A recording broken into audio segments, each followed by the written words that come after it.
What if I told you that the reason that you're still stuck on them isn't love, it's addiction, a psychological addiction to the highs, the lows, the drama, the apologies, the fake promises. Everyone says, just give it time. But time isn't what heals you. Discipline is. You see, most people, they never move on from a toxic relationship because they keep doing the one thing that keeps the wound wide open. They keep going back physically, mentally, emotionally, or even digitally. This isn't your typical just love yourself video. Nah, this is the truth, the kind that shakes your soul awake and dares you to choose peace over patterns. And by the end of this video, you're not just gonna know how to move on from a toxic relationship, you're gonna do it faster, stronger, and with more clarity than 99% of the people ever will. You know what's crazy? People don't stay in toxic relationships because they're weak. They stay because they're loyal to the fantasy. You weren't addicted to the person, you were addicted to the potential, the maybe one day, the what if they change. But you don't need more time. You need more truth. And the truth is, they showed you who they are. You just kept trying to rewrite the script. See, the moment that you start healing is the moment that you stop trying to get closure from the same person who will cost the damage. They were never going to give you peace because chaos isn't their comfort zone. And your healing, well, that will require them to take accountability while you're trying to build a bridge with bricks that they keep throwing at you. Understand that you can't heal in the same environment that broke you. You can't move forward with a heart that's still handcuffed to a memory. That's like trying to run a marathon with your shoelaces tied together. You might move, but you're gonna trip over and over and over again until you finally decide to cut the cord and stop bleeding from someone who wouldn't even hand you a Band-Aid. Studies show that toxic relationships, they can activate the same neural circuits as substance addiction. Dopamine from love bombing, cortisol from anxiety, oxytocin from hooking up again. It becomes a cocktail that your body craves. And, even when your mind knows it's a poison. That's why no contact isn't just a suggestion, it's a prescription. You're not being dramatic when you block them, you're detoxing. And I believe that you don't really miss the person. You miss the person that you pretended they were. You miss the version of them that you created in your head. That's the grief that's choking you, the death of a fantasy, not the loss of reality, because reality was you walking on eggshells, apologizing for things you didn't do just to keep peace. Telling your friends, it's not that bad, when deep down you knew it was slowly killing your spirit. That healing isn't just about, forgetting them. It's about forgiving yourself for staying, for breaking your own heart trying to fix theirs, for ignoring every red flag that God placed in your path. Because sometimes, the breakup isn't the betrayal, it's the blessing. And the longer that you try to make sense of why it ended, the longer you delay your rebirth. You don't need their apologies, you need your permission. Permission to what? Permission to grow, to let go, to start again without shame. And if God had to, let them break you to build you, then that heartbreak was holy. The pain had purpose because, God, He will remove what you refuse to release. And when He does, it won't always feel good, but it will always be good for you. You see, the enemy, it doesn't show up with horns and a pitchfork. Sometimes he shows up dressed as everything you ever prayed for until it isolates you, manipulates you, and convinces you that love should hurt. But real love, it doesn't confuse, it doesn't wound, it doesn't require you to shrink yourself just to be tolerated. You're not hard to love.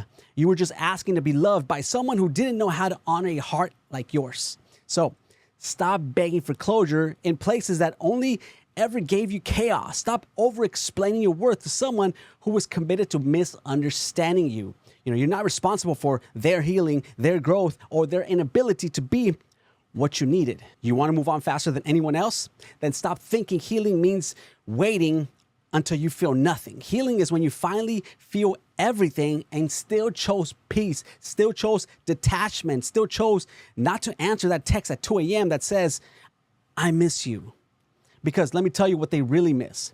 They don't miss you. They miss your access. They miss the supply. They miss your forgiveness, but they never earned your future. Healing from a toxic relationship, it's like recovering from food poisoning. You love the meal, But once it made you sick, it didn't matter how good it looked on the plate. You couldn't just trust it again. And just like that, you've got to stop feeding your heart leftovers from a love that already poisoned you once. The longer you stay emotionally available to someone unavailable, the longer you delay, meeting the person who actually deserves the healed version of you.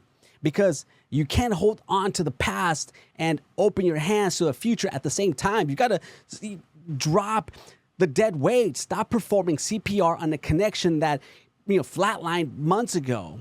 It's time that you stop asking, why did they do this to me? And start asking, why did I keep allowing it? Because the first question keeps you a victim, but the second one makes you a victor. It puts the power back in your hands. It says, I may not be responsible for what broke me, but I sure as hell am responsible for how I rebuild. Ecclesiastes 3:1 says, to everything there is a season, a time to heal, a time to build, a time to let go. And brother or sister in Christ, this is your season, not to prove them wrong, not to win them back, but to find the version of yourself that you lost in loving someone who wasn't ready. You move on faster when you stop keeping score and start keeping promises to yourself. Like promising to never again explain your value to someone committed to staying blind. Promising to never again dim your light just so someone else can shine brighter. Promising to never again water a connection that only grows weeds. Look, I know unloving someone who became your routine can be hard. Someone who was your good morning, your good night, your inside joke, your comfort zone. But the fastest way to replace old routines is to build new ones. Replace those late night thoughts with early morning workouts. Replace that playlist that reminds you of them with, podcasts that remind you of who you are about to become. Replace those shows you watch together with my YouTube channel, for instance. Just kidding. But listen, you're not moving out alone. God's walking with you, guiding every step, protecting you from what you thought you wanted. And just because you don't see what's next, it doesn't mean that he's not already working on it. The same God who saw what you didn't will restore what you lost.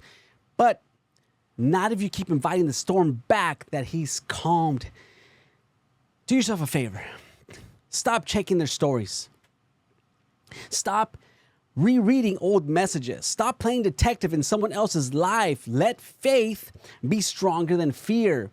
And to the part of you that's still hoping that they'll come back changed, if they were capable of changing, they would have done it when they had you.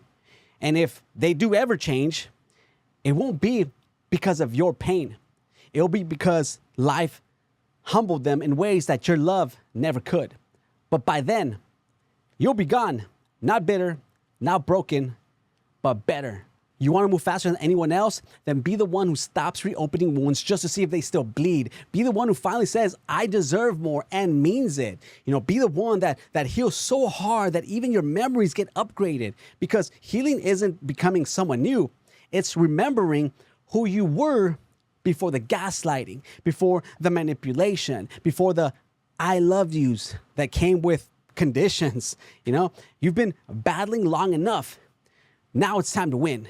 So if you made it this far, that means that your healing has already begun. Remember, moving on, it doesn't mean forgetting. It means forgiving, releasing, and reclaiming your power. It means telling yourself, I may have lost time, energy, maybe even my sanity for a minute, but I found wisdom, and no one can take that away from me. You don't need their closure.